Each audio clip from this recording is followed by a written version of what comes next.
Negara-negara di Kepulauan Pasifik menolak permintaan Jepang untuk membuang air limbah radioaktif yang sudah diolah dari PLTN Fukushima Daiichi, yang dinonaktifkan pasca musibah tsunami 12 tahun lalu. Dalam pertemuan Menteri Lingkungan Hidup G7, upaya itu mendapat momentum. Wilayah Kepulauan Pasifik adalah rumah bagi jutaan spesies hewan laut.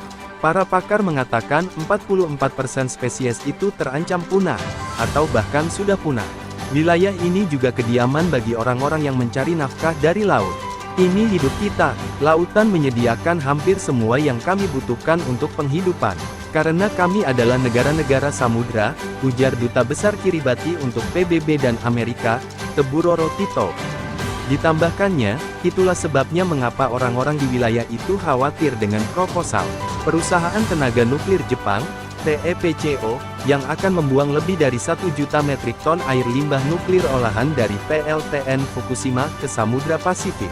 Tangki-tangki penyimpan air radioaktif yang diolah setelah digunakan untuk mendinginkan bahan bakar cair di PLTN Fukushima Daiichi, dijalankan oleh Tokyo Electric Power Company Holdings, TEPCO, di kota Okuma, timur laut Jepang, pada tanggal 3 Maret tahun 2022. Para pejabat Jepang bersikeras bahwa mereka dapat membuat air limbah itu aman.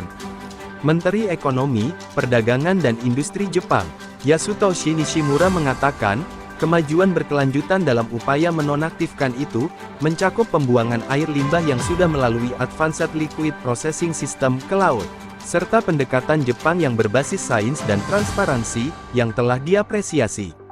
Badan Energi Atom Internasional atau IAEA mengatakan Jepang kehabisan tempat penyimpanan air limbah itu, dan telah mengikuti standar keamanan yang direkomendasikan untuk menangani air yang telah terkontaminasi. Namun, dalam pertemuan para Menteri Lingkungan Hidup Kelompok 7, G7, Kelompok Negara-Negara Industri Maju, Menteri Lingkungan Hidup Jerman Steffi Lemke menolak mendukung rencana Jepang. Jelas bahwa para Menteri Lingkungan Hidup ini tidak dapat mendukung materi yang sudah terkontaminasi ke perairan manapun di dunia, tuturnya. Pakar teknik kimia yang memimpin langsung penelitian nuklir Universitas Columbia di Marshall Islands, Ivana Nikolic Hughes menilai fenomena dukungan ini belum pernah terjadi sebelumnya. Dalam hal skala cakupannya, pernyataan ini belum pernah terjadi sebelumnya, katanya. Amerika telah melakukan 67 kali uji coba nuklir antara tahun-tahun 1946 sampai tahun 1958. Hughes mengatakan lebih dari 60 tahun kemudian, tim risetnya masih menemukan unsur radioaktif dalam kelapa di Amerika. Radiasi itu masih ada. Saya kira pelajaran pentingnya adalah tidak ada uji coba atau penggunaan bahan radioaktif yang aman, kata Ivana. Forum Negara-Negara Kepulauan Pasifik pada bulan Februari lalu bertemu dengan TEPCO, menuntut tambahan kajian tentang proses dekontaminasi guna memastikan negara-negara anggotanya bahwa pembuangan air limbah olahan itu tidak akan meracuni perairan atau satwa liar.